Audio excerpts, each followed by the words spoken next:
Good evening and welcome back. Wherever you are finding this, whether you are curled into something small and warm or standing in a kitchen waiting for water to boil, or lying in the dark with your phone held above your face like a small cold moon, I'm glad you are here. Drop a comment or a thought or just a quiet acknowledgement to yourself that you showed up tonight. That is enough. That is always enough. Because what I have for you is old. Older than most things that get called old. We are going back to a place between rivers, to a sky that was young and violent and full of gods who had not yet decided what they wanted. And we are going to talk about a god named Marduk, who looked at the architecture of everything and decided it was wrong and rewrote it. Settle in. Before there was anything, before the word before had any meaning at all, there was Apsu and Tiamat. This requires some care to say correctly. Apsu was not a god of water in the way that later religions would understand such a thing. He was not a figure standing in a river, blue-robed, trident in hand, sovereign over waves. He was water.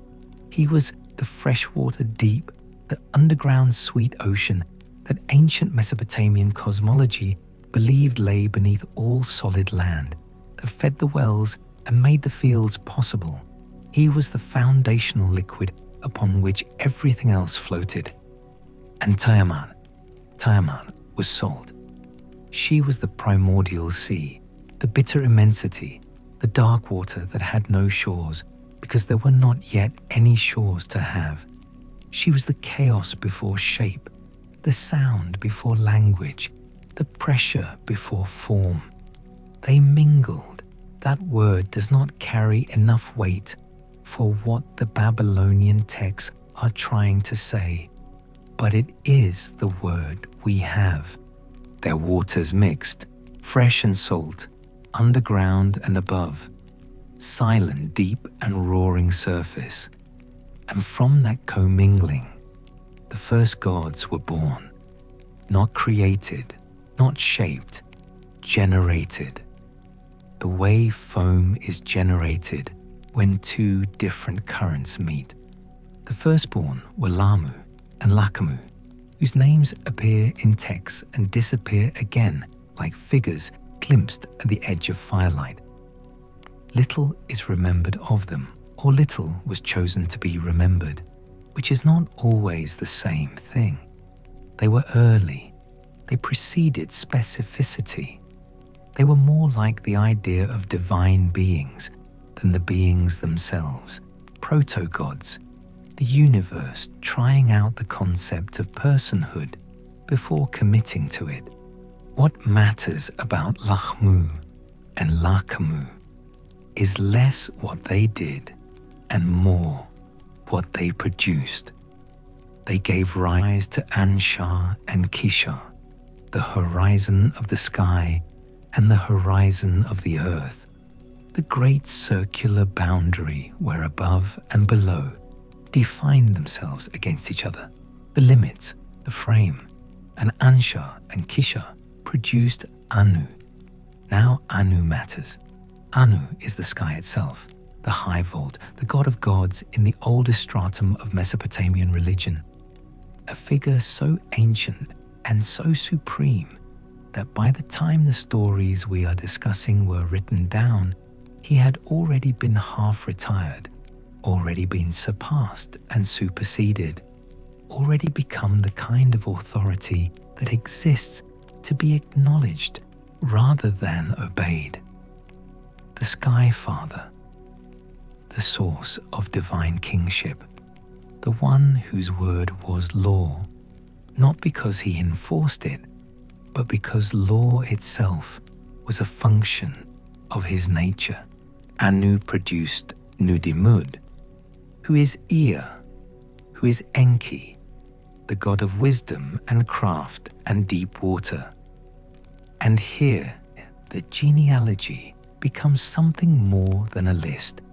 Here, it becomes a problem, because all these young gods, Lamu and Lakamu and Ansha and Kisha and Anu and Ea and the proliferating divine children of the earliest generations, they were loud. They moved in ways that had never been moved before. They created turbulence where there had been stillness.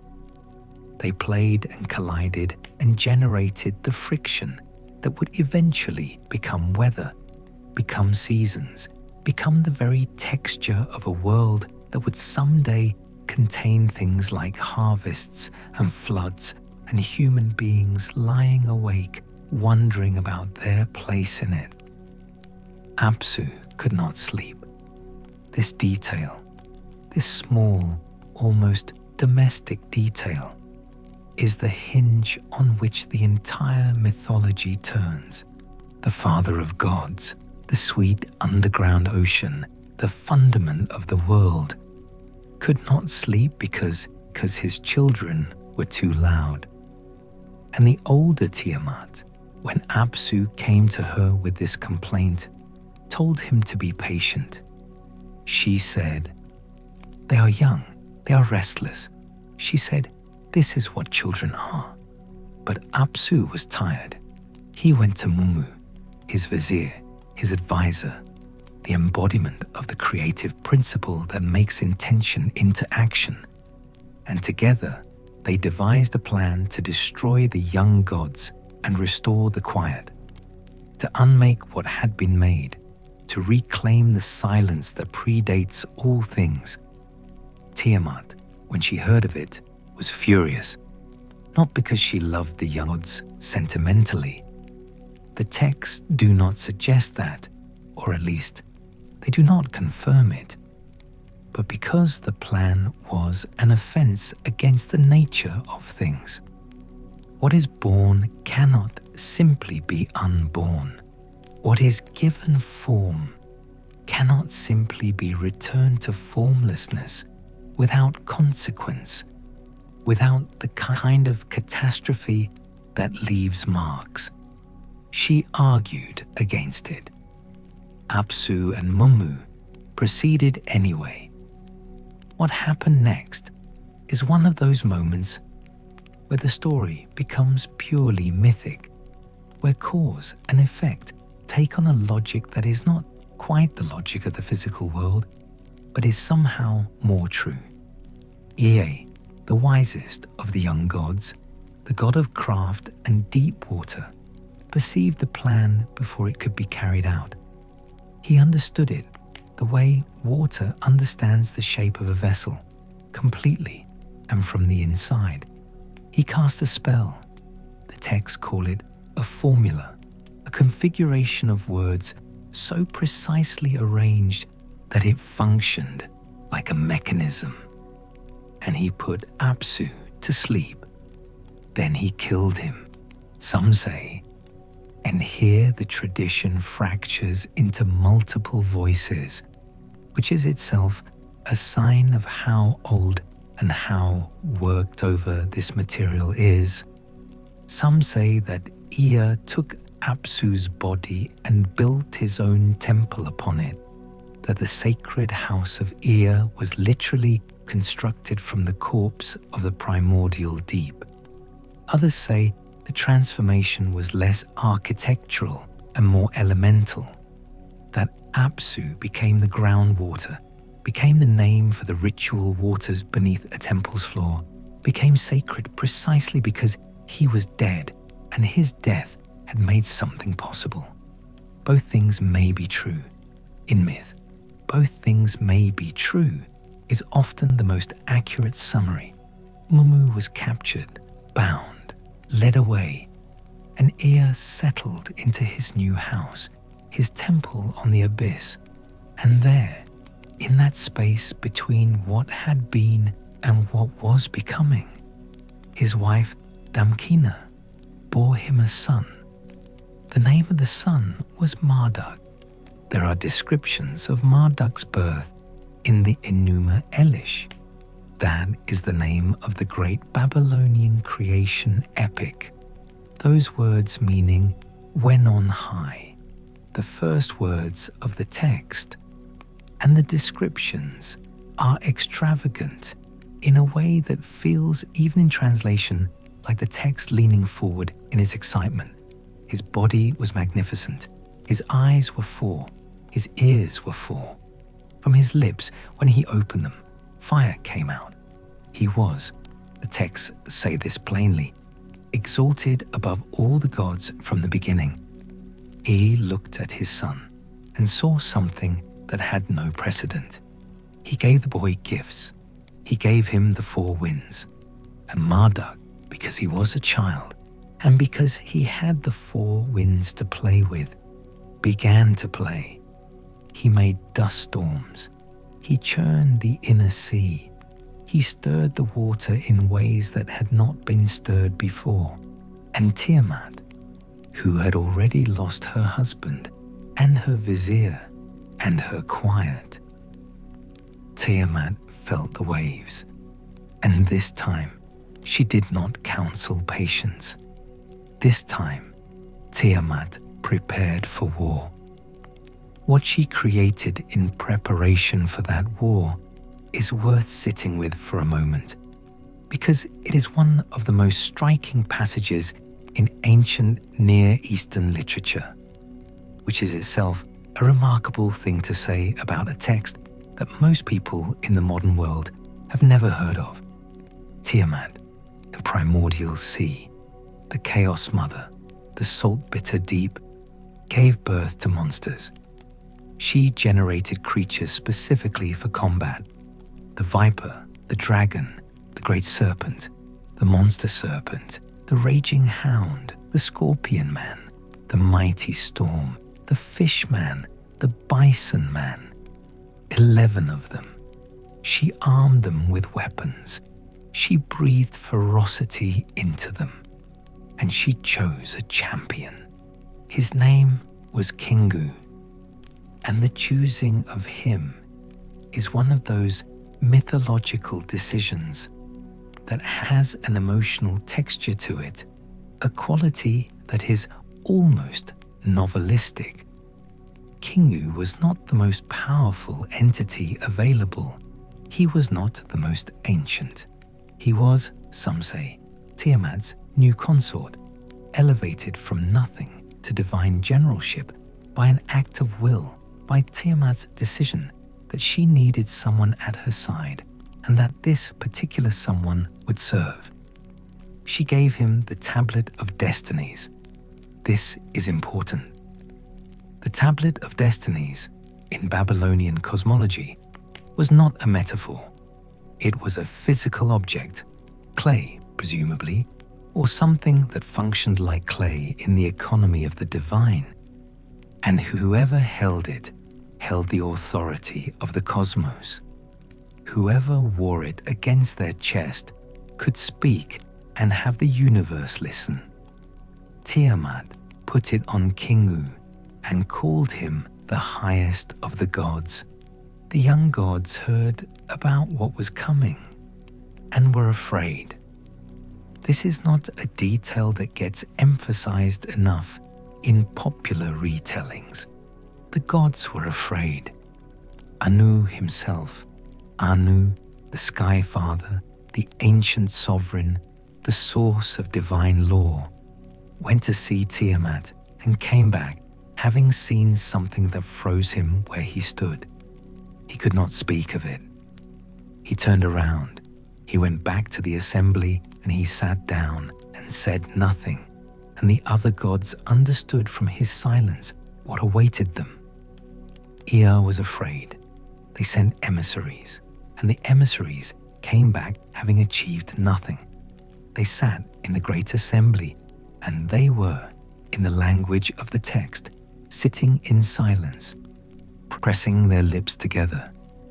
It was Anshar, Anu's father, the horizon of the sky, who finally said the name, who said, "There is one we have not asked. There is one who might be equal to this. He is young, he said, but he is the one, Marduk. They sent for Marduk, and he came. And even before the terms were discussed, even before the task was described, there was something in the room that changed when he walked into it.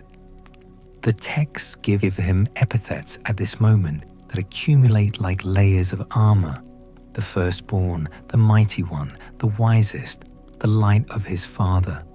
His heart was glad, the text says. He looked to the situation, and his heart was glad. He had conditions.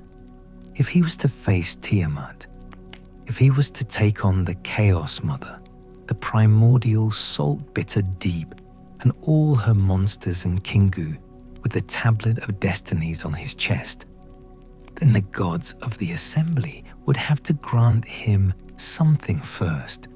They would have to give him supreme authority. His word would have to be final. If he spoke and said, "Let this thing become that thing," it would have to become it. If he spoke and said, "Let this thing be destroyed," it would have to be destroyed. He would not go into that fight as one god among many, as a champion with a committee above him. He would go as king. The gods who were afraid agreed. They set a constellation in the middle of the assembly, and they told Marduk to speak a word over it. He said, "Let it be destroyed," and it was destroyed. He said, "Let it be whole," and it was whole. The gods looked at each other, and they said, "Marduk is king." He went to prepare for battle. I need to pause here, not because the story loses energy. It doesn't, not for another several thousand years of telling, but because this moment, this election of Marduk in the divine assembly, is one of those hinge points where mythology and political theology become genuinely indistinguishable, and to pass over it without acknowledgement would be a disservice to everyone who stayed with this story long enough for it to matter to them. The Enuma Elish was recited at the Babylonian New Year festival, publicly, ceremonially. It was not entertainment, or it was not only entertainment.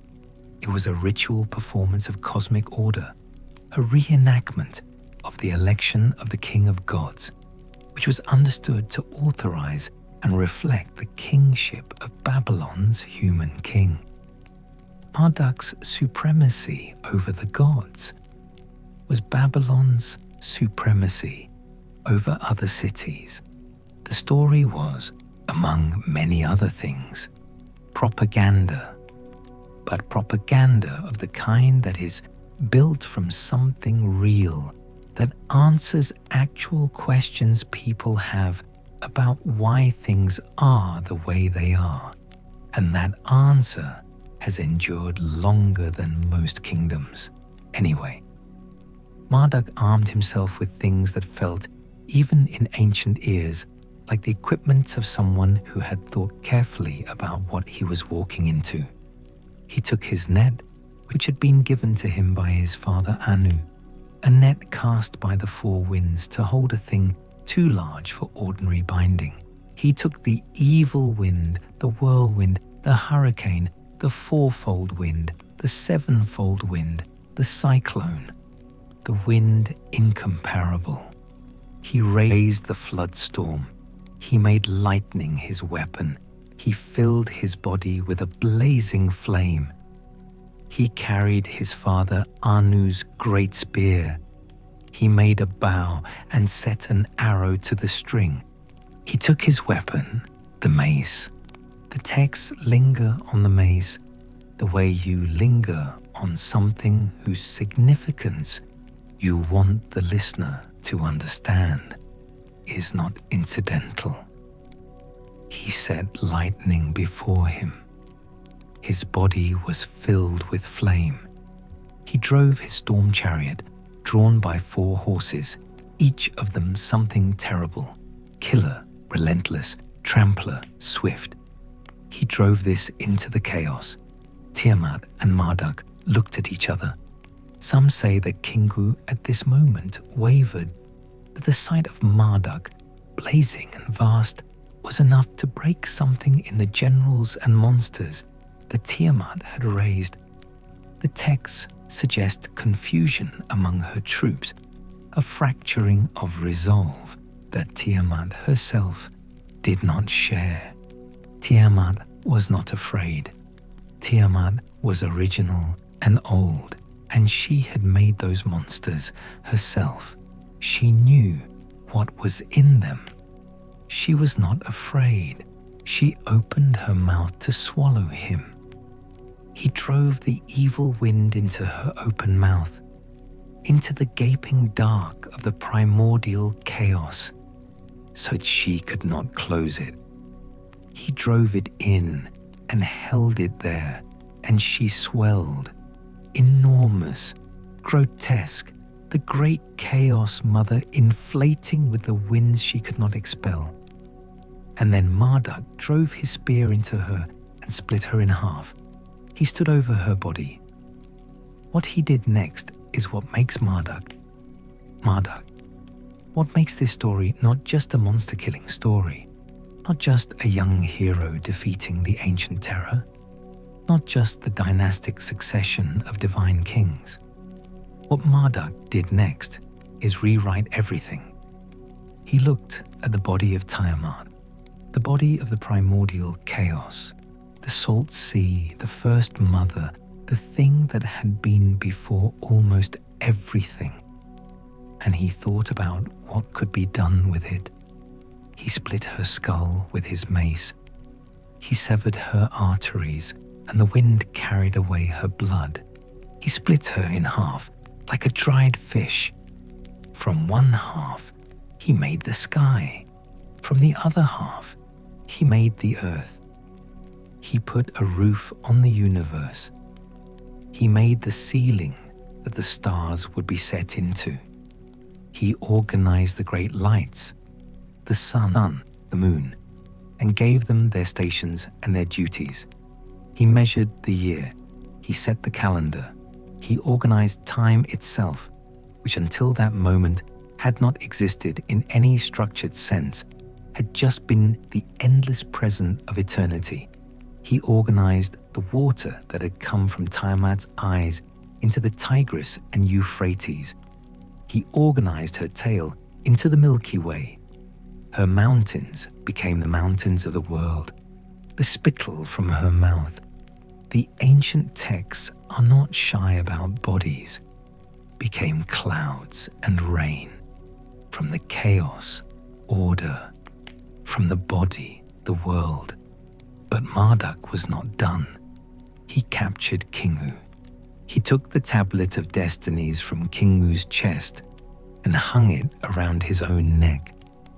He brought Kingu before the assembly of gods, and in that assembly, the question was asked, who was responsible for the rebellion? Who had made Tiamat rise? The gods deliberated, and the answer they arrived at was Kingu.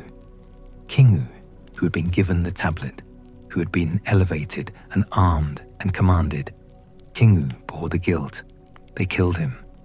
Ea, Marduk's father, the wise one, the god of craft. He took King's blood, and from it fashioned something new.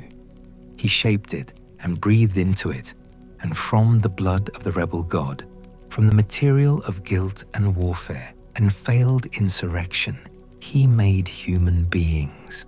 The humans were made to bear the labor of the gods, to build temples, to bring offerings, to feed the divine with sacrifice so that the gods might rest.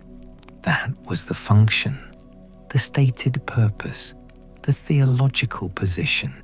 Humanity exists so that divinity need not exhaust itself with its own maintenance.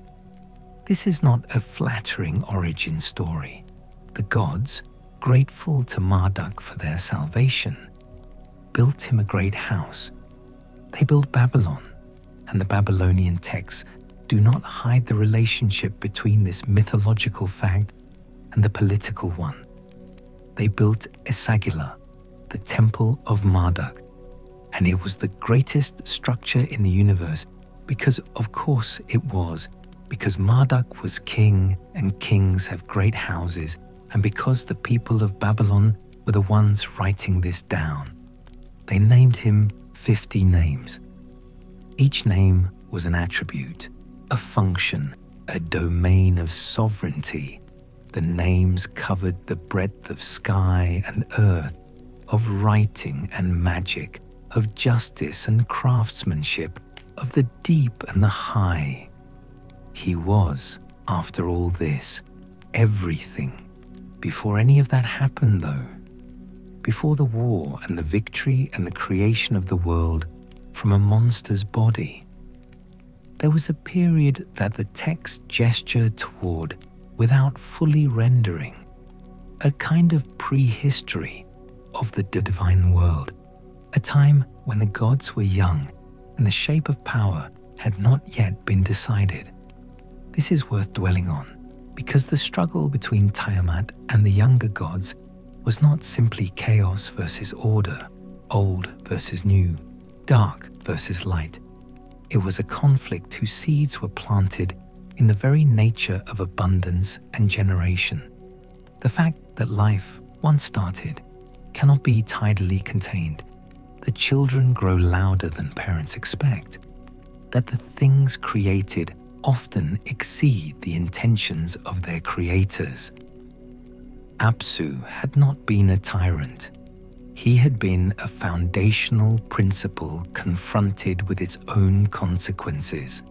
He had made the world possible, or rather, the world had emerged from him, and the world's noise was real, and his exhaustion was real, and the plan to destroy his children was monstrous but not incomprehensible.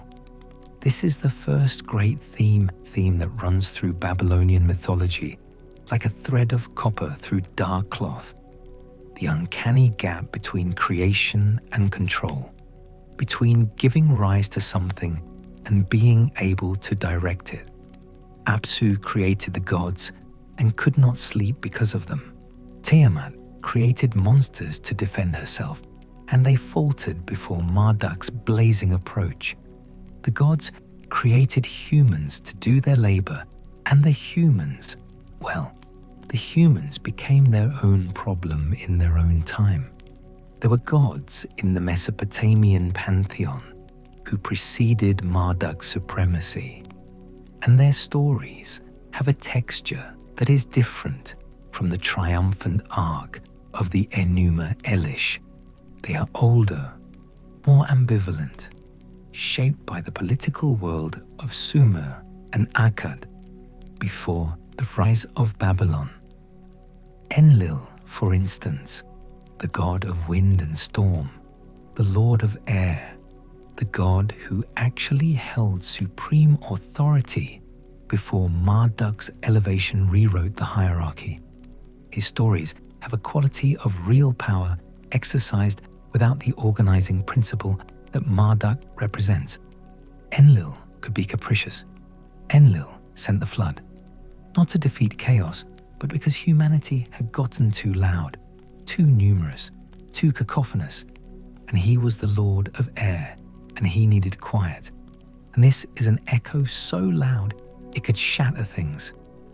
Apsu and Enlil, generations apart, both driven to destruction by the noise of the living, both thwarted, both superseded. The pattern does not announce itself, it just repeats among the gods of the older dispensation.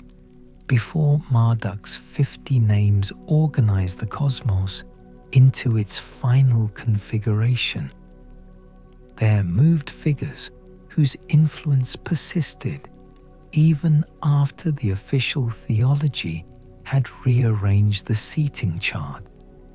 Inanna, or Ishtar in her Akkadian form, was never fully subordinated to anyone.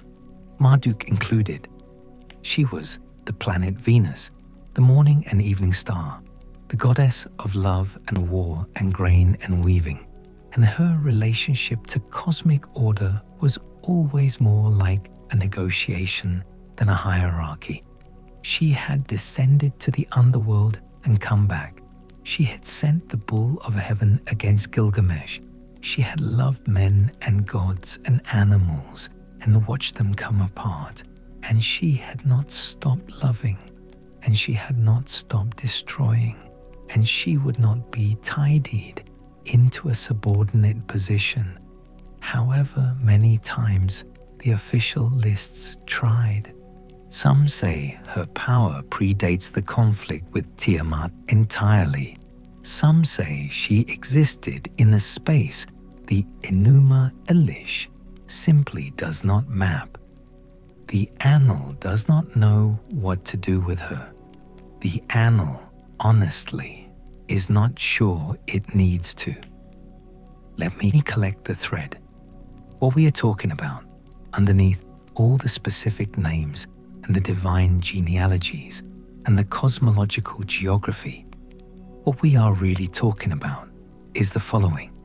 A civilization looked at its world, at the rivers that flooded, and the seasons that turned, and the stars that moved in their fixed paths, and the human beings who suffered and built and prayed. And it tried to explain it.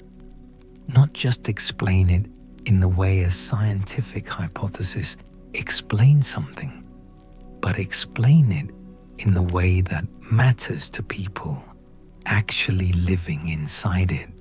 Explain it so that the explanation gives you something to do, something to offer, some relationship to the forces that determine whether your crops grow or your children live.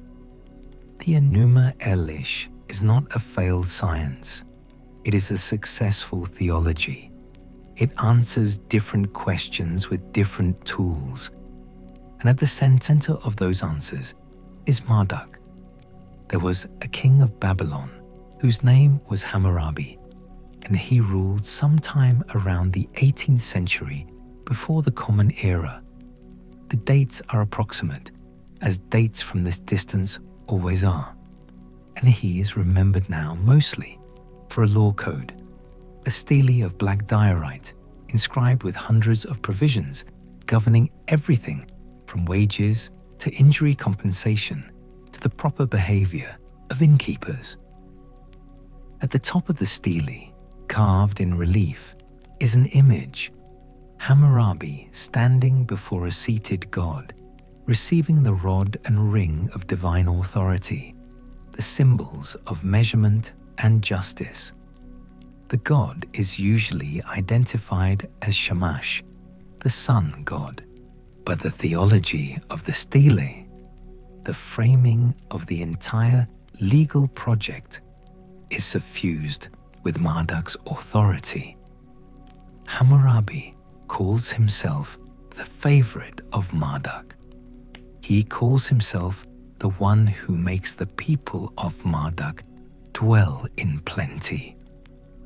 The laws are legitimate because the king is Marduk's instrument, and Marduk is supreme. This is one way that cosmic mythology becomes daily life. The story of a god defeating chaos and organizing the universe out of a monster's body becomes a justification for a code of law that tells a farmer what to do when his ox gores a neighbor's slave. The distance between those two things, between Marduk splitting Tiamat and the regulation of ox gore liability, is enormous, and also somehow not enormous at all. There is a hero whose name has been carried more carefully through time than most names from this place and period. His name is Gilgamesh, and he was probably a real king of the city of Uruk, who ruled sometime in the early 3rd millennium before the Common Era, and whose actual historical existence was so interesting or so available to the mythologizing imagination that within a few centuries of his death, he had become the subject of stories that expanded outward until they contained almost everything that mattered to the people telling them. His birth was complicated. His mother was Ninsun, a goddess, or a woman raised to divine status, or a divine being who had taken human form. The traditions vary, and the variation is the point. And his father was the high priest of Uruk, or a demon, or the hero Lugalbanda. Depending on which version you follow and how much you trust it, he was 2/3 divine and 1/3 human, which is a ratio that defies arithmetic but makes perfect mythological sense. He was enough God to be extraordinary, enough human to suffer. He was raised in Uruk. He ruled it. He built its walls, the great walls of Uruk, gleaming and improbable, which are celebrated in the opening lines of the Epic of Gilgamesh as works of surpassing beauty. And in ruling, he was terrible. Not evil exactly, but excessive. He exhausted his people. He demanded too much.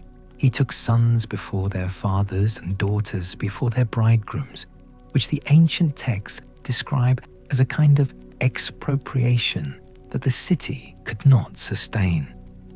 The people of Uruk cried out to the gods. The gods heard and created Enkidu. And this creation is one of the most remarkable episodes in ancient literature, not because of what it produces, but because of what it implies. Enkidu was made from clay, shaped by Aruru, the mother goddess, shaped to be Gilgamesh's equal, his match, the weight that would balance the scale that Gilgamesh had tilted out of true. He was made not as a servant, but as a companion. He was made not to subordinate the king, but to meet him. Enkidu lived first in the wilderness, among animals. He did not know bread. He did not know beer. He did not know clothing or fire, or the particular anxiety of living inside walls. He ran with the gazelle and drank with the cattle, and the hunters of the region found their traps failing, their catches undone, because Enkidu moved through the wilderness like a principle of wildness itself, freeing what the hunters had caught, undoing the small violences by which civilization maintained itself. A hunter went to Gilgamesh and told him what was happening. Gilgamesh said, "Take a woman to him. Let her go to him in the wilderness and let him know her, and the wildness will leave him because the wild animals will smell civilization on his skin and run from him, and he will not be able to run with them anymore." This is a peculiar passage. I am not certain I know how to read it, and I am not going to pretend I am certain, because the pretense would be worse than the uncertainty. There is something in it about the nature of civilization as a kind of contamination, something you catch, something that changes you irrevocably, something the wild things smell on you and flee from. There is something in it about sexuality as the border crossing between nature and culture. There is something in it that has made scholars argue for a very long time. Enkidu went to Gilgamesh. They fought first. The meeting was not gracious. Gilgamesh was in Uruk, going somewhere he should not have been going, doing something the texts are a little coy about, and Enkidu blocked his path. They grappled. They destroyed doorposts. The earth shook. And when Gilgamesh finally threw Enkidu, or when Enkidu finally yielded, again the versions differ. The rage went out of both of them, and what was left was something else. They embraced. They became, the texts say, friends. They became the kind of friends that the word friend doesn't fully hold. They became each other's meaning. The friendship of Gilgamesh and Enkidu is a central fact of Mesopotamian mythology, in the way that the friendship of Achilles and Patroclus is a central fact of the Greek.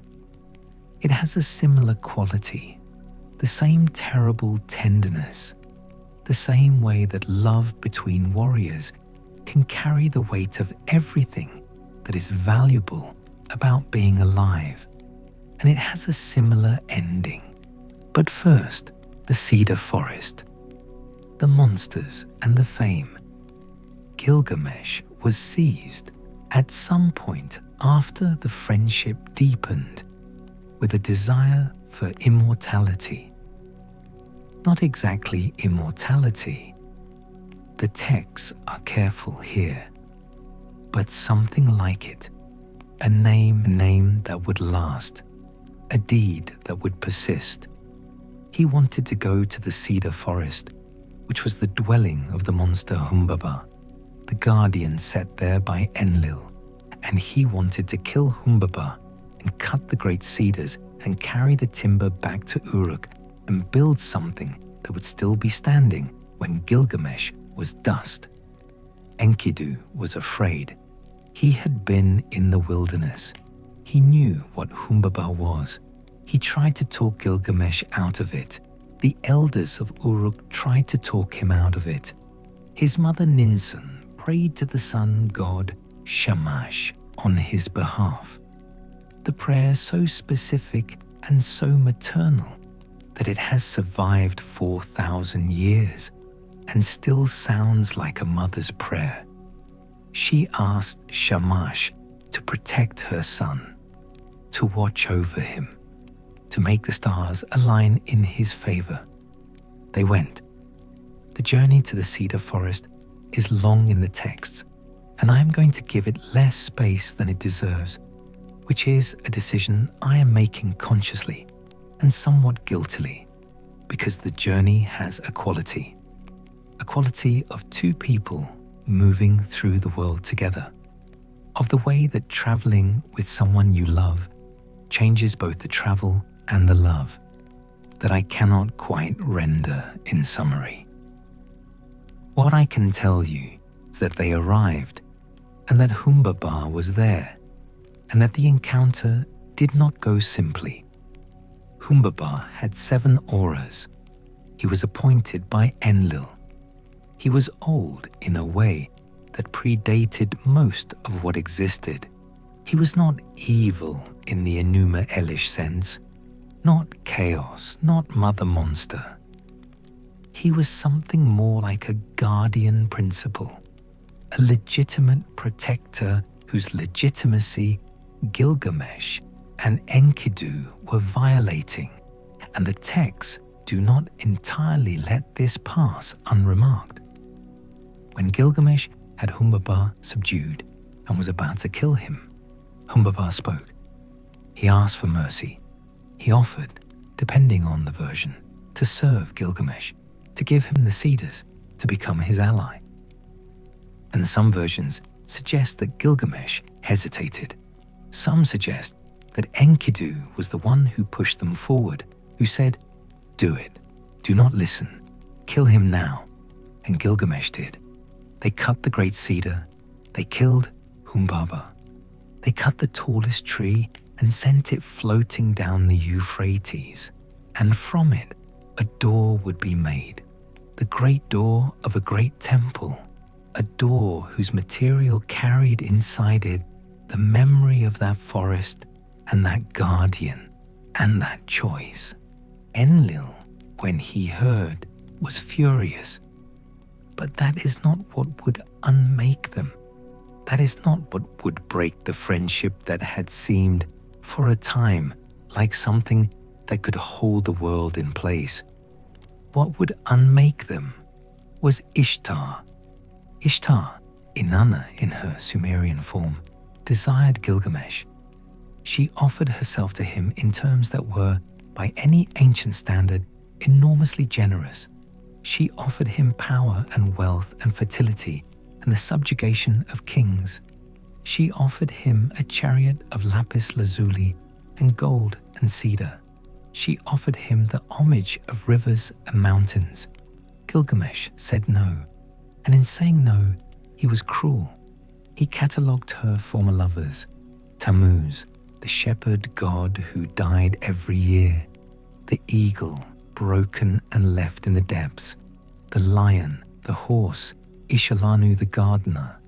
And he listed how each of them had ended, broken, diminished, left as husks of what they had been. He said, "What would you do to me?" It was not wrong. The observations were accurate, but accurate and kind are not the same thing, and the texts know this, and Ishtar knew it, and she went to her father Anu in a rage that had the quality of something that had been waiting to be raged about for a very long time. She said, "Give me the bull of heaven." The bull of heaven was a creature whose descent to earth would cause famine and catastrophe, whose snortings would open chasms in the ground and swallow men. Anu hesitated. Anu said, "If I give you this, Uruk will suffer 7 years of empty husks, 7 years of drought." Ishtar said, "I have prepared grain. I have prepared fodder. I have prepared for 7 years. Give me the bull." He gave her the bull. The bull came to Uruk, and 300 warriors fell into its first chasm, 300 more into the second. Enkidu seized the bull by the horns, and Gilgamesh drove his sword behind the bull's shoulders, and they killed it. They tore out its heart and offered it to the sun god Shamash. They washed their hands in the river. The people of Uruk celebrated. Ishtar stood on the walls of Uruk and cursed them, and Enkidu, who had been in the wilderness and who carried wildness in his blood, and who perhaps understood things about transgression and consequence that Gilgamesh did not. Enkidu tore the right thigh from the bull of heaven and threw it in Ishtar's face. That night, Enkidu dreamed. The dream was of the gods in assembly, deciding his fate. Enlil was there, still furious about Humbaba, and Shamash was there, defending Gilgamesh, or defending both of them, and Anu. The decision was that someone must die for what had been done. Someone must pay for the cedar forest and the bull of heaven, for the deaths of Humbaba and Ishtar's bull. Enlil said it could not be Gilgamesh. Shamash agreed, or did not argue. So it would be Enkidu. Enkidu fell ill. He lay for 12 days. He cursed the hunter who had first sent the woman to him in the wilderness. He cursed the woman herself. He raged against the civilization that had pulled him out of the wild and given him a friend and set him on a path that ended in a bed of sickness. And then Shamash spoke to him and said, "But look at what you were given. Look at the friend. Look at the walls of Uruk. Look at what you had." Enkidu relented. He withdrew the curses and gave blessings instead. And then he died. Gilgamesh would not accept it. This is the part where the story becomes something other than a hero's journey in the conventional sense. Gilgamesh, the 2/3 divine, the builder of walls, the killer of monsters, the king who had taken everything the world offered and taken it with both hands.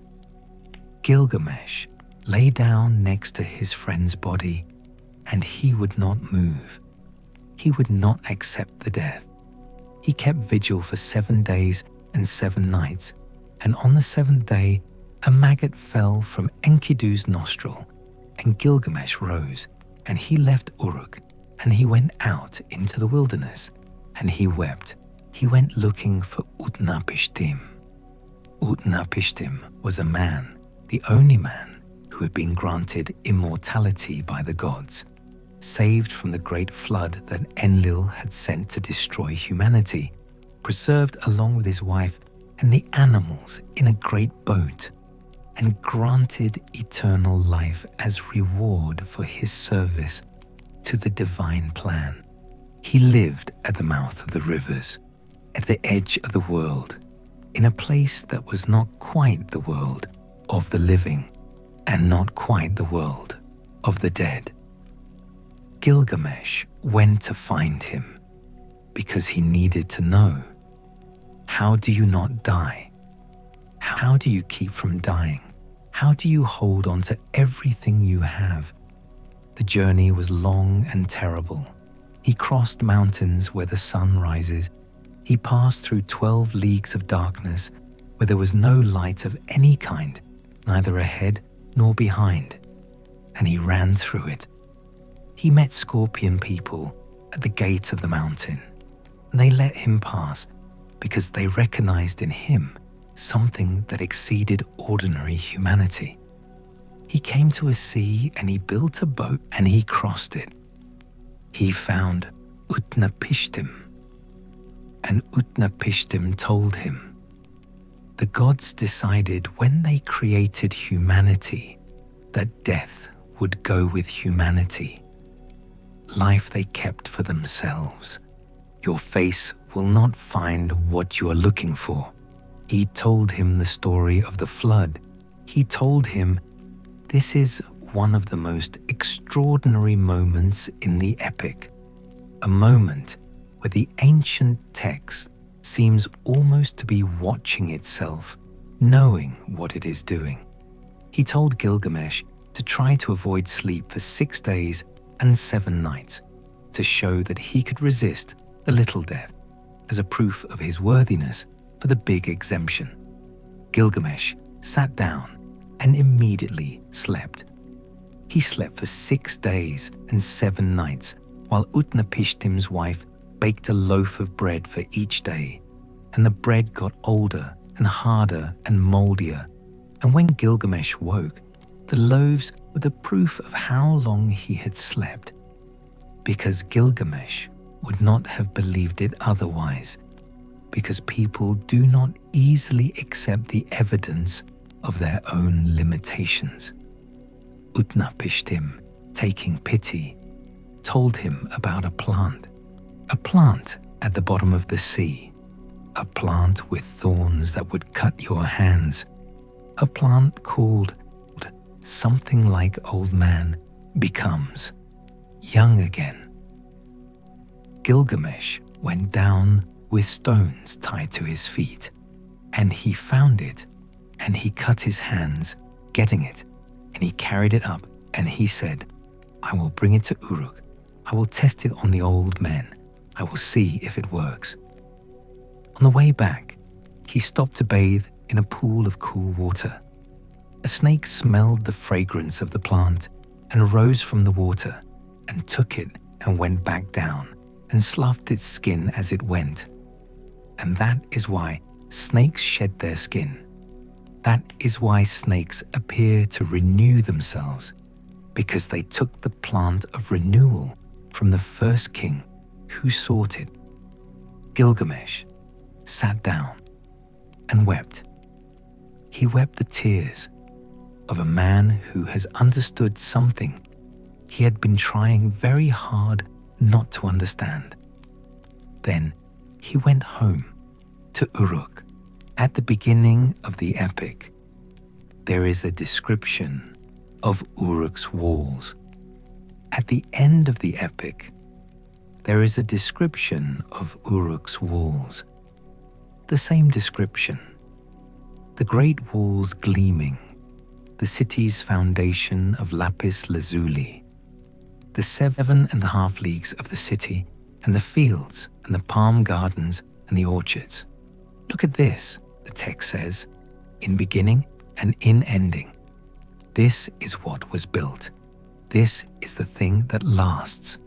The monument is the answer. The work is the answer. Not immortality, not escaping death, but leaving something behind that will still be standing when the one who built it is gone. This is the story Gilgamesh brought back from the edge of the world.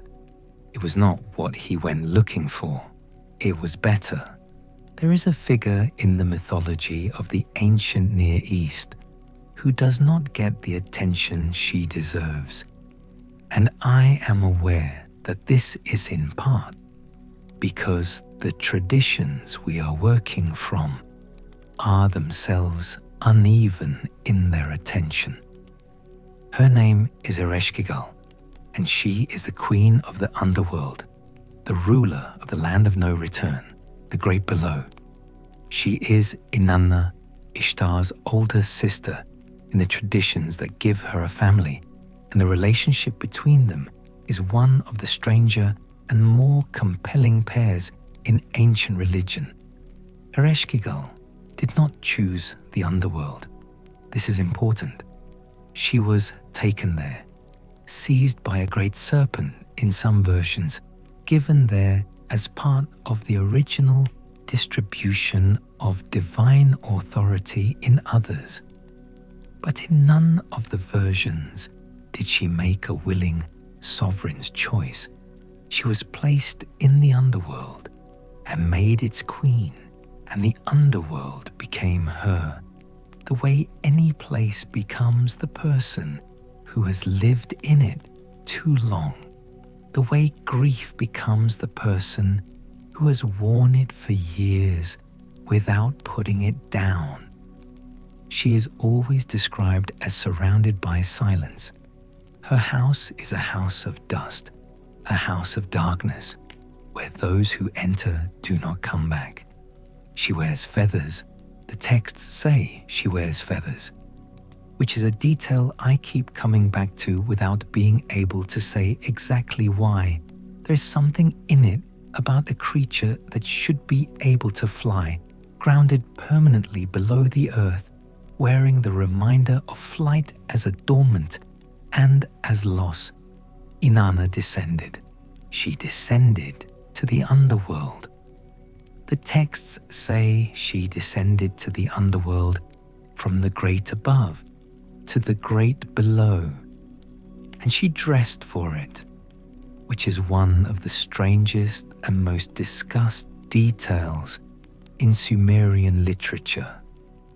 She dressed herself in the 7 divine powers, the 7 Mes, the fundamental operations of civilization, each one embodied in a piece of clothing or adornment: the crown of the step, the measuring rod and line of lapis lazuli, beads of small lapis lazuli for her neck, twin egg-shaped beads for her breast, the golden ring for her hand, the breastplate called "Come, man, come," the pala garment, the garment of ladyship, for her body. At each of the 7 gates of the underworld, the gatekeeper demanded that she remove one of these things: the crown, the beads, the breastplate. At each gate she protested. What is this? She was told, the ways of the underworld are perfect. They may not be questioned. She entered the 7th gate naked. Ereshkigal looked at her. She fastened on her the eye of death. She spoke against her the word of wrath. She uttered against her the cry of guilt. She struck her. Inanna became a corpse hanging on a hook. There's a moment in this story, between the death of Inanna and her eventual resurrection, that is almost unbearable in its cosmic implications. because Inanna was the goddess of fertility, of love, of grain and weaving and war, and while she hung dead on her hook in the underworld, nothing on earth reproduced.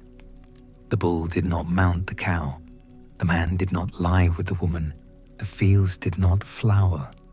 The world went cold and quiet in her absence, and the gods noticed. A mourning figure, Ninshubo, Inanna's faithful servant, went to the gods for help. Enlil refused, Nanna refused.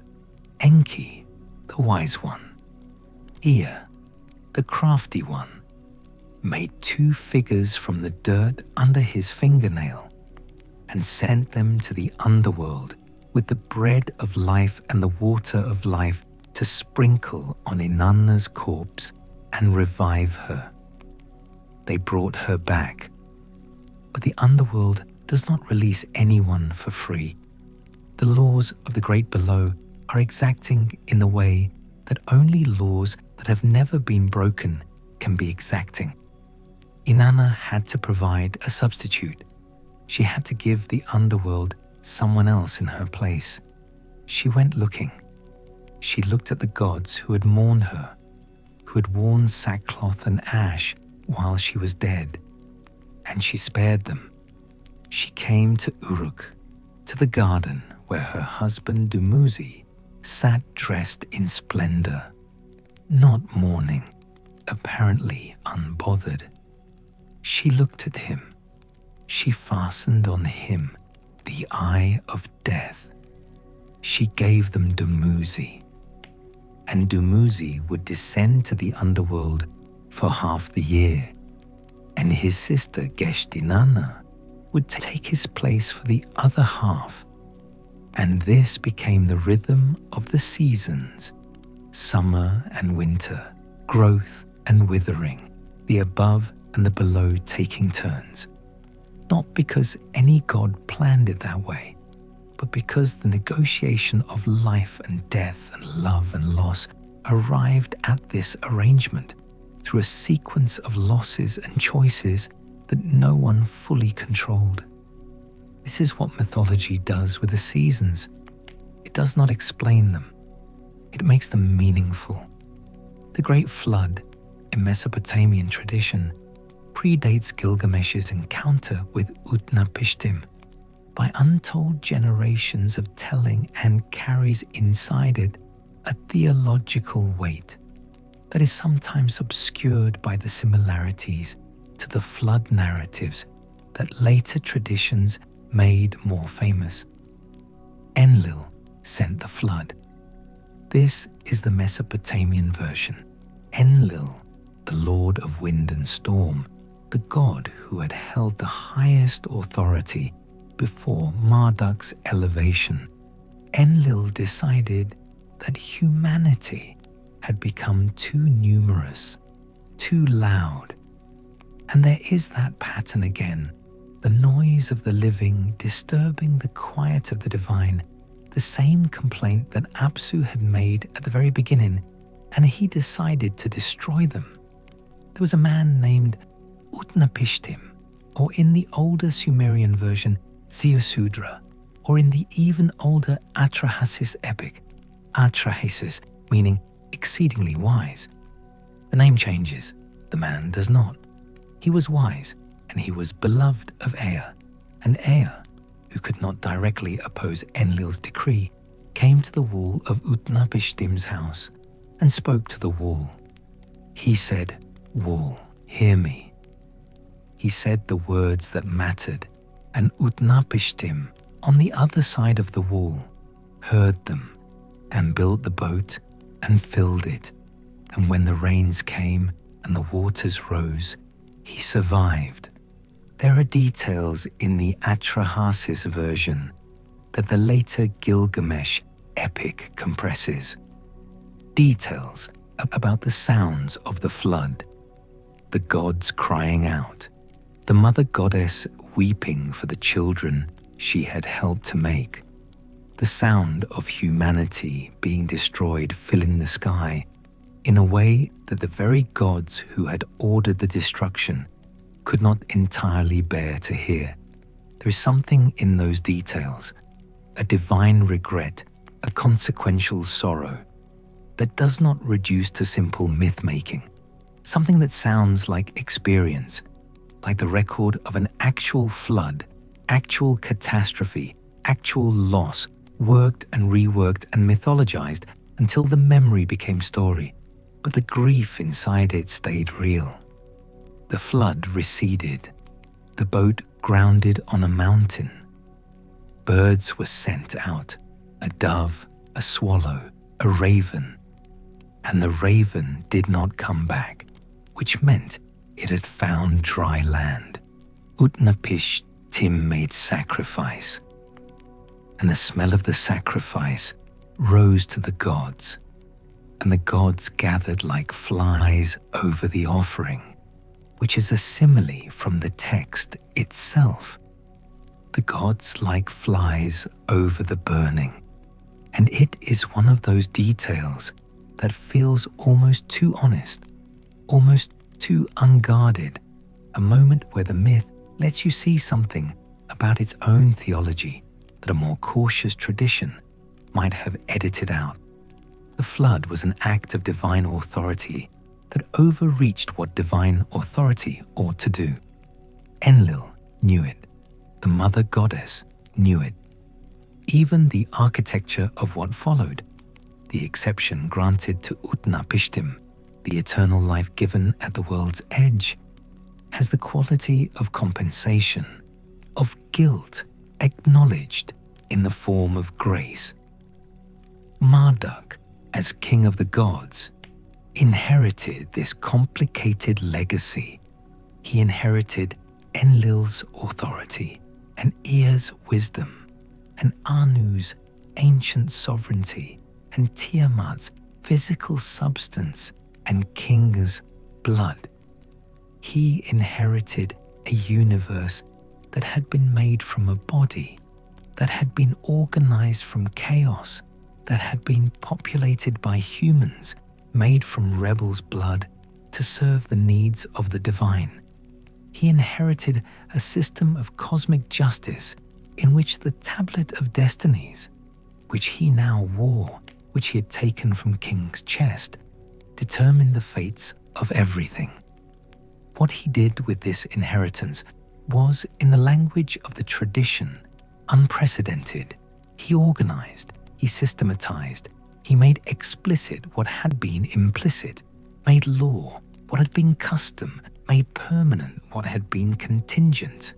The 50 names that the gods gave him at the end of the Enuma Elish are not merely honorifics. They are a catalogue of domains, a taxonomy of divine authority, a statement of how power distributes itself through the universe. Each name is a sphere of operation. Each name is a kind of law. The question that the theology of Marduk raises, and that the theology does not entirely answer, which is to its credit, is whether the universe organized from a monster's body is a stable thing, whether order built on chaos is different in kind from order that was never chaotic, whether the 50 names, however authoritative, can hold against the possibility that somewhere beneath the floor, Ea built over Apsu's corpse.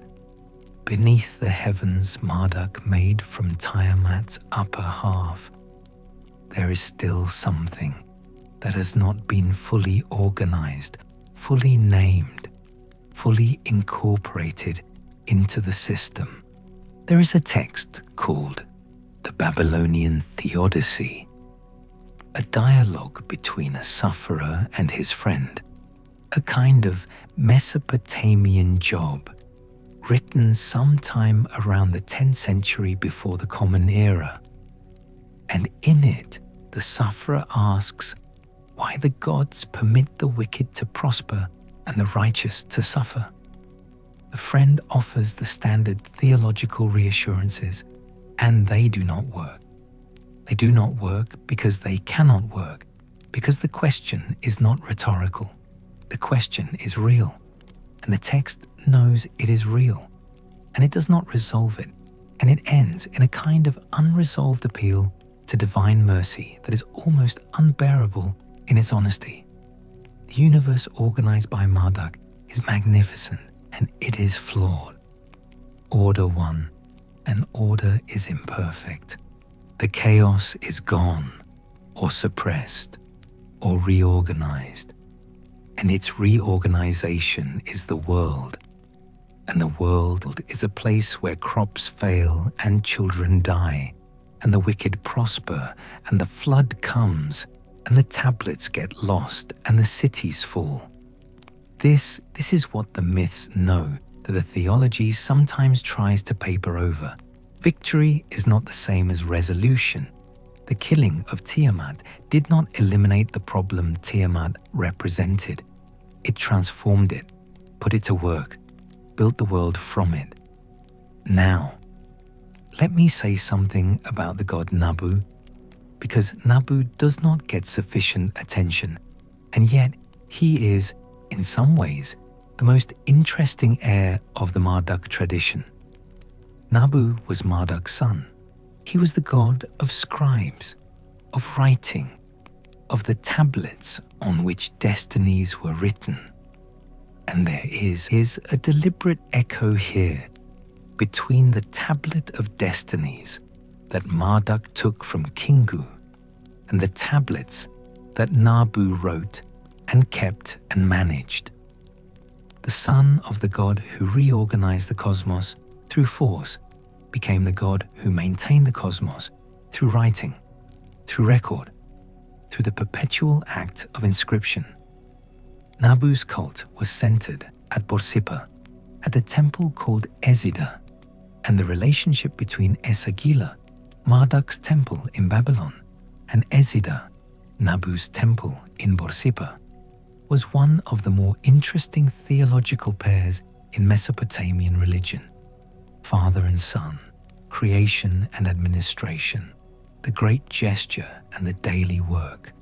There is a procession that happened during the New Year festival, the Akitu festival, during which Nabu traveled from Borsippa to Babylon, from his temple to his father's, and together, father and son, cosmic king and divine scribe, they performed the rituals that renewed the year.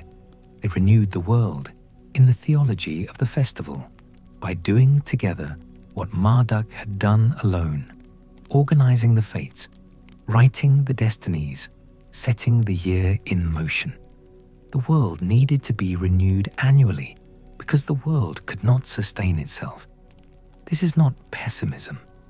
It is the theology of a civilization that lived in a floodplain, that watched the rivers rise and fall and sometimes rise too much, that understood in its very bones that order requires maintenance, that the cosmos is not a machine set running and left to run, but a system that demands constant attention. Tiamat was dead, and her body was the sky and the earth and the rivers, and still, every year, the gods had to meet and decide what would happen next, had to write the fates and organize the cosmos and set the year in its proper course.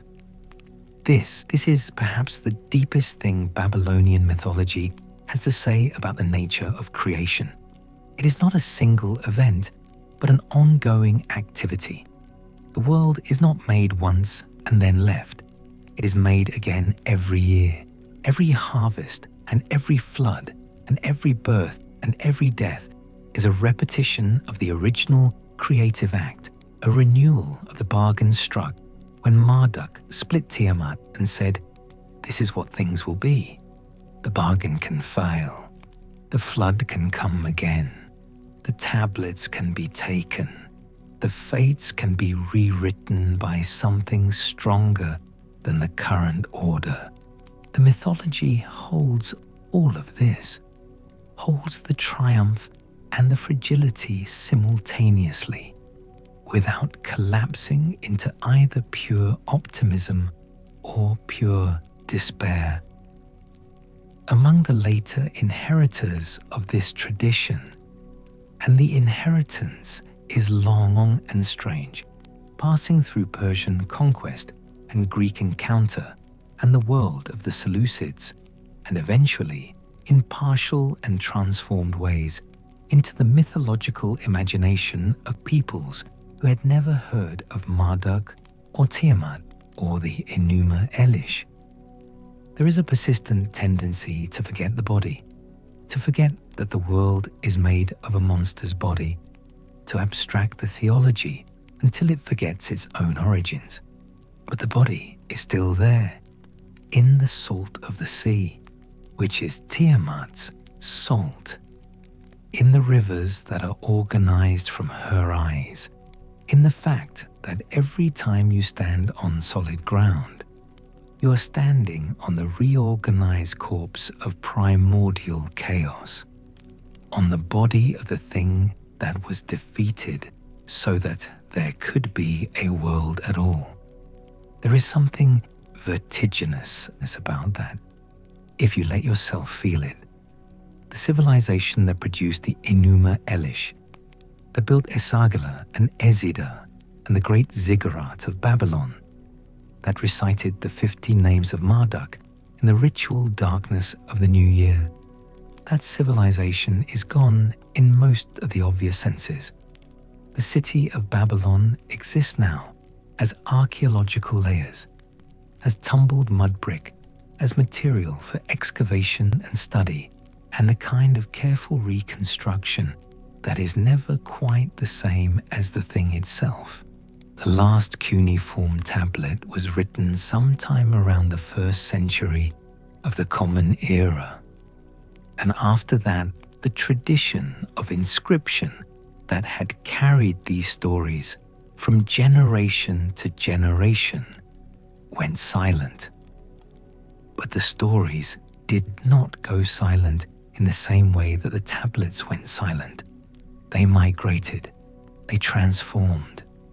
They passed into the air of a region that was being overwritten by other religious traditions, and those traditions were themselves shaped by things they had absorbed from what came before, even when they did not know it.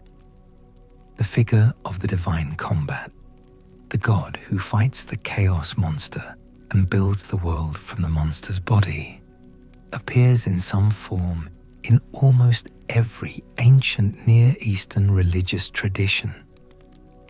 In the Ugaritic myths, the god Baal fights Yam, the sea and Mot, death and wins or loses in cycles that echo the Marduk-Tiamat conflict. In the Hebrew Bible, there are traces of a combat myth. Leviathan, Rahab, the sea monster that God defeats at the beginning, traces that were sometimes smoothed over and sometimes left exposed, fossil evidence of an older cosmological imagination. In the Greek world, Zeus fights Typhon, the monster child of Earth, and from that victory organizes the cosmos and distributes authority among the Olympians in ways that rhyme structurally with Marduk's organization of the divine assembly after Tiamat's defeat. The rhyme is not coincidence, it is contact. It is the long, slow, uneven process by which stories travel between cultures, losing some things and gaining others, becoming unrecognizable and recognizable at the same time. Here is what I mean when I say recognizable. The combat myth travels because it answers a question that every culture has to answer. The question is, why is there order instead of chaos? Why do things cohere? Why does the world hang together instead of flying apart? And the answer, the mythological answer, the the one that works at the level of story rather than the level of formula, is always something like because someone won, because something was defeated, because the cosmos was made from the body of something that had to be overcome. I want to be careful about how I say this, because the analogy is not quite right, but it is close enough to be worth making.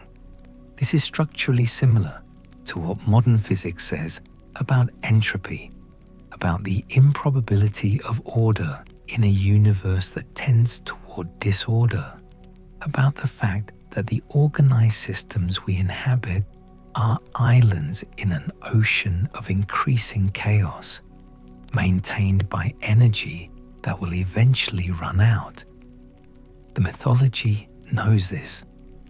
Not in those terms, not with that vocabulary, but in the deep structure of the story. The order is contingent. The order was one. The order requires maintenance. The order could be lost anyway.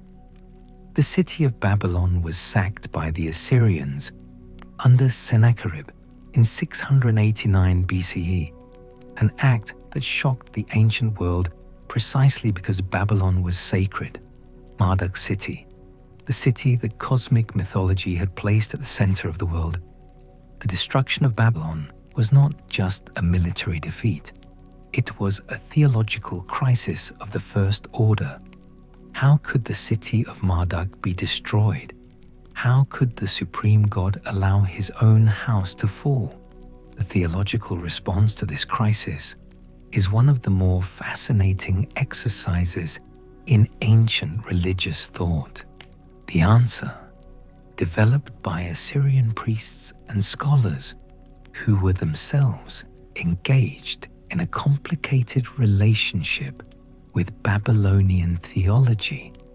The Assyrians had their own supreme god, Ashur, and the relationship between Ashur and Marduk was subject to decades of theological negotiation.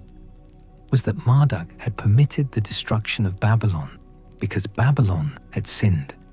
The city had transgressed the divine order, and the destruction was punishment, not defeat.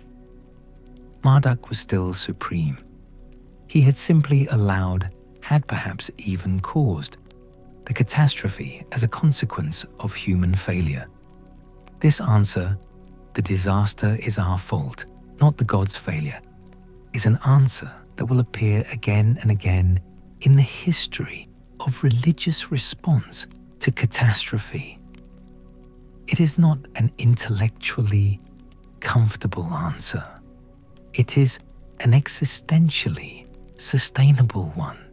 It preserves the coherence of the cosmos, the reliability of divine justice, the possibility of remedy, because if the disaster was caused by sin, then it can be remedied by repentance and right action. The alternative, that the disaster happened because the god is not as powerful as claimed, or because the cosmos does not operate by just principles, is existentially catastrophic in a way that the answer of deserved punishment is not. Babylon was eventually rebuilt. The Assyrian Empire fell. Babylon rose again under Nebuchadnezzar and the Neo-Babylonian Empire, and Esagila was restored, and the New Year festival was reinstated, and Marduk was proclaimed king of the gods again, and the Enuma Elish was recited again in the annual ritual renewal. And then the Persians came. Cyrus the Great took Babylon in 539 BCE, and one of the more remarkable documents from antiquity is the Cyrus cylinder, a clay cylinder inscribed with Cyrus's proclamation written in Babylonian tradition, presenting Cyrus as the chosen servant of Marduk. The foreign king, the Persian king, is presented as Marduk's instrument. The cylinder says that Marduk searched through all the lands for a righteous ruler and found Cyrus, that Marduk pronounced his name, that Marduk walked beside him as a friend and companion. Cyrus is presented not as Babylon's conqueror, but as Marduk's choice for Babylon's deliverer. This is extraordinary.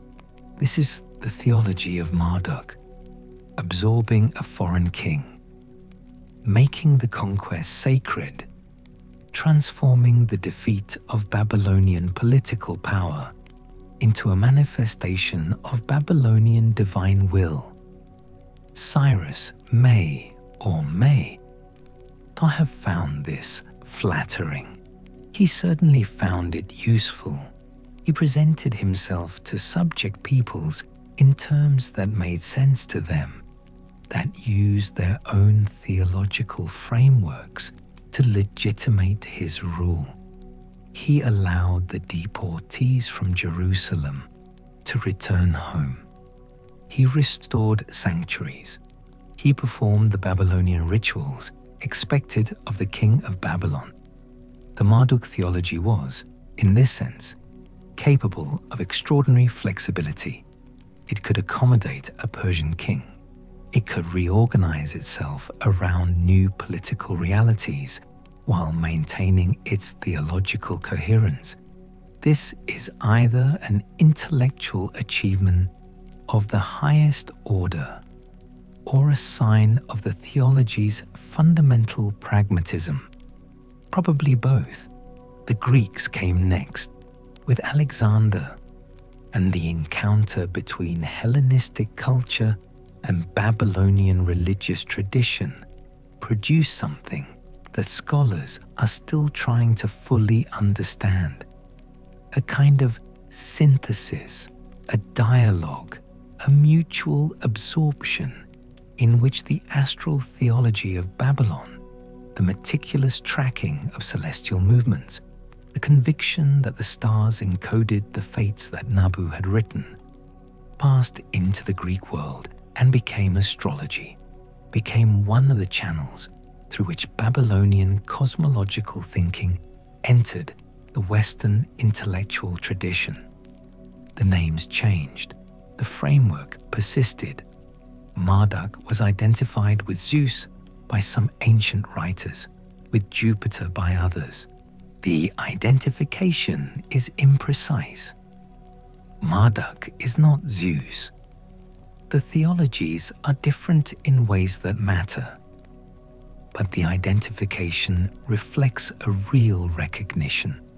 There is a structural role that these figures fill, a role defined by supreme authority, victory over chaos, organization of the divine hierarchy. The figure of the supreme God who defeats the primordial monster and builds the cosmos from its body.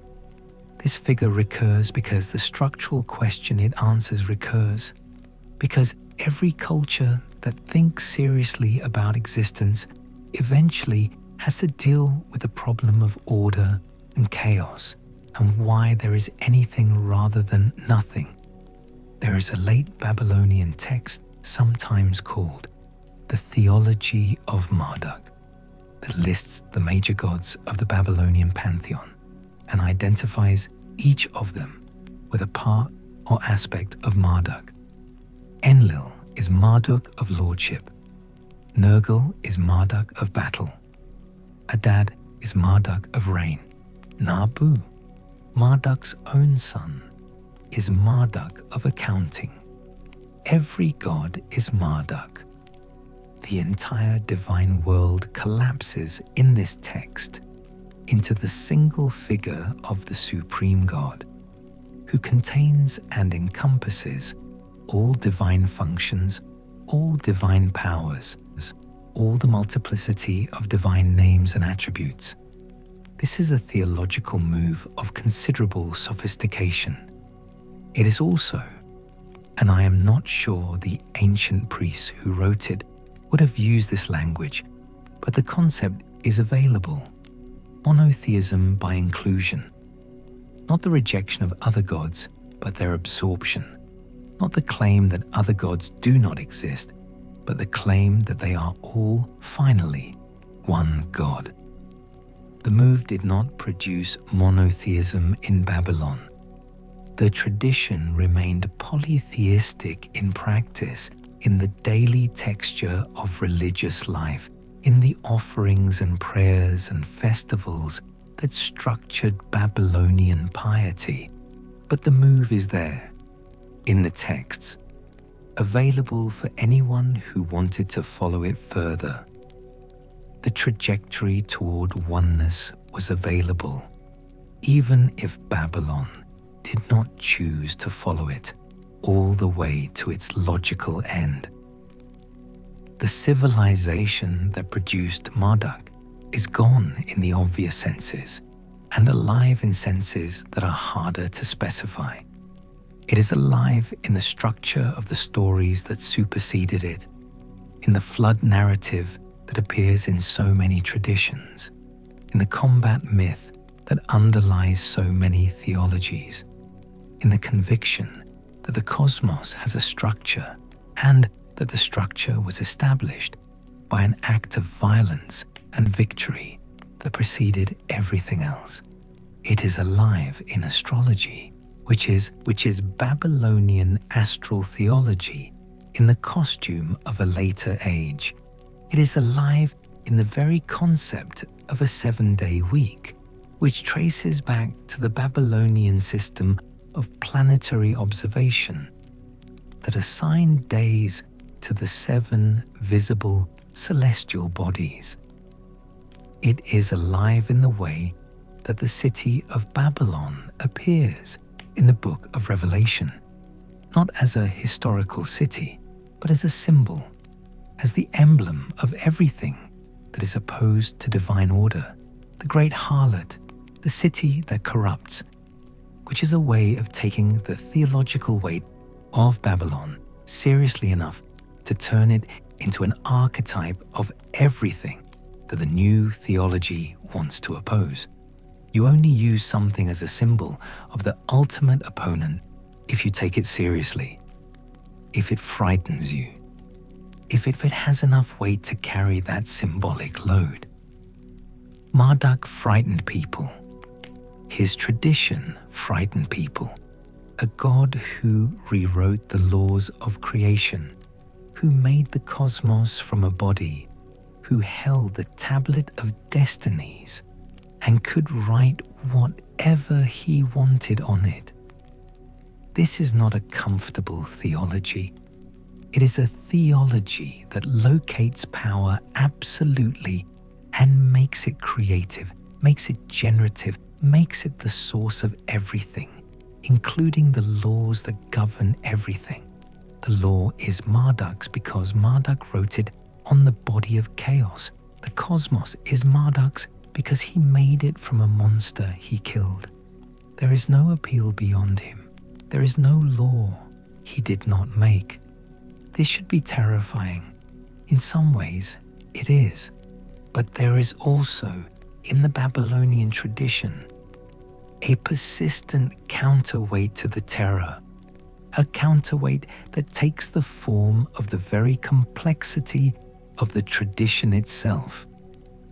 Ea's craft and wisdom, Inanna's wildness and refusal of subordination, Enkidu's grief, Gilgamesh's desperate humanity, the mother goddess weeping for the humans she helped make, the gods gathering like flies over the sacrifice. The supreme god is supreme, but the world the supreme god made is full of other things, other perspectives, other griefs and joys and failures, and the mythology holds all of them, not always comfortably, not always without contradiction. The 50 names of Marduk are recited at the end of the Enuma Elish, and the reader, or the listener in the ritual context, is expected to learn them, to know them, to be able to say them. The text says that the wise and the knowledgeable should share them, that the father should teach them to the son, that the shepherd and the herdsman should open their ears. The knowledge of the names is itself a kind of power, a kind of participation in the order that the names describe. And here is what that means, finally, for us, for whoever is listening tonight in whatever room or kitchen or dark bedroom with a phone held above their face. The names are still there. The tradition is still there. Not in the living sense of a practice religion, but in the deeper sense of a way of thinking about order and chaos and the violence that establishes one from the other, about the bodies that become worlds, about the wisdom that builds on the deep, about the children who are too loud and the fathers who cannot sleep, about the flood that destroys and the survivor who tells the story, about the friend whose death cannot be accepted, and the journey that follows, and the thing that is found in its place of the thing that was sought.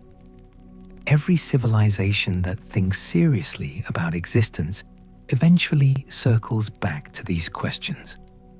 Some of them eventually circle back to Marduk, even when they don't know they are doing it, even when the 50 names have been forgotten and Esagila is dust and the cuneiform tablets are sealed in their museum cases. The story is still running. It is running right now, in the dark, in all the places you are listening from.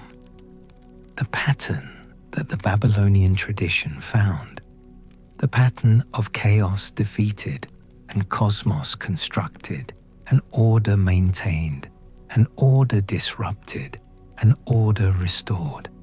This pattern is not Babylon's invention, or rather, Babylon codified something that human consciousness seems to require, that the imagination returns to regardless of cultural context, regardless of the specific gods and monsters that populate the local tradition.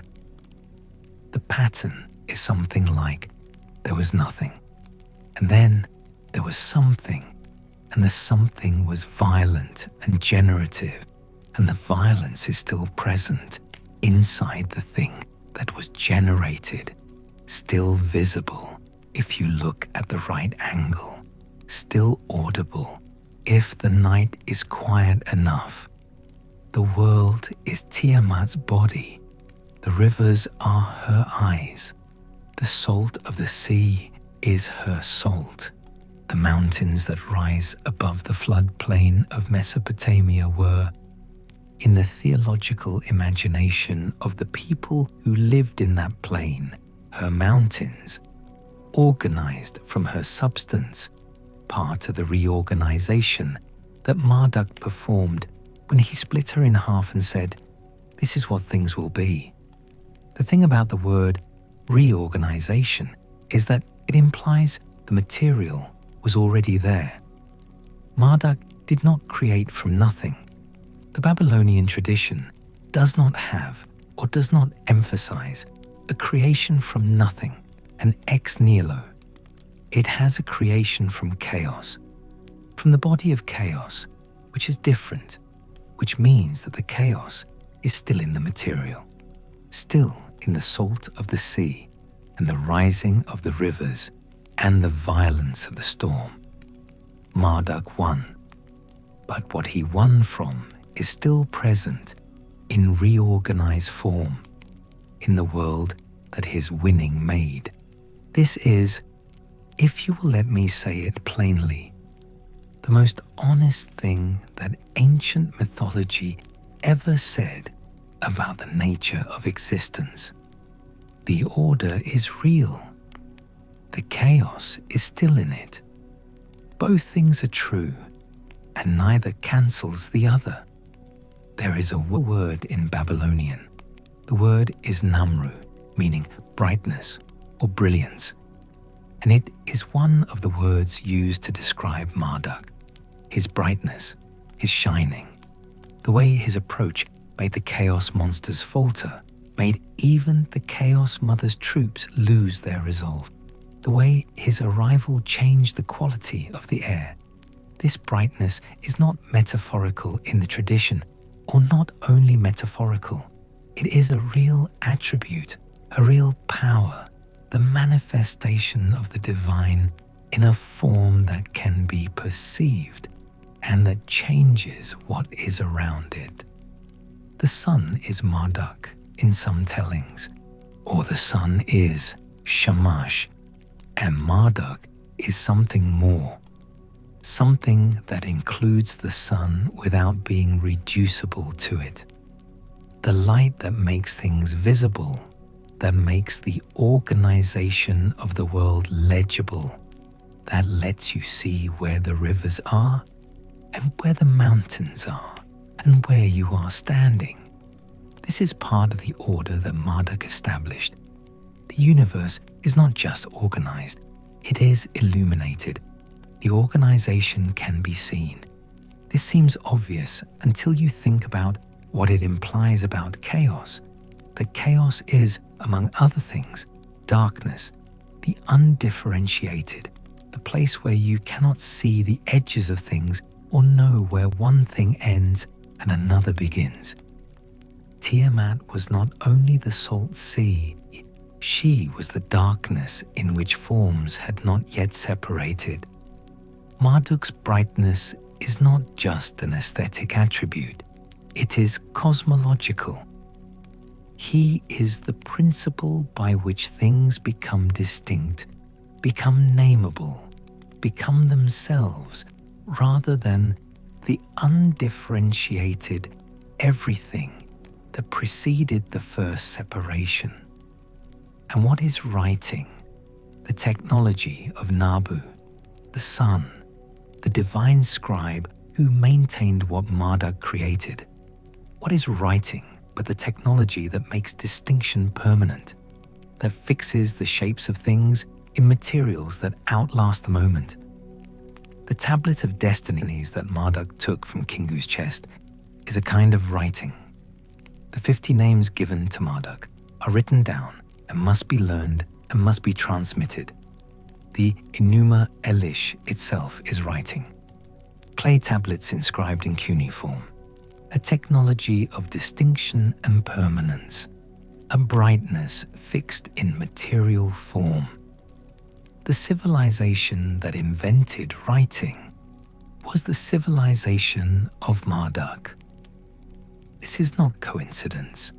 The theology and the technology arise from the same cultural matrix, the same attempt to impose legible order on a world that resists it, to fix the shapes of things, to say, this is what this is what this means, this is what will happen if you do or do not do the following thing. The law code of Hammurabi is writing and is theological, and it is the direct descendant of the conviction that the cosmos has a structure that can be articulated, recorded, transmitted. The last cuneiform tablet, the last inscription in that script, in that language, in that tradition. There is an actual last tablet. Scholars believe it was written sometime in the 1st century of the Common Era.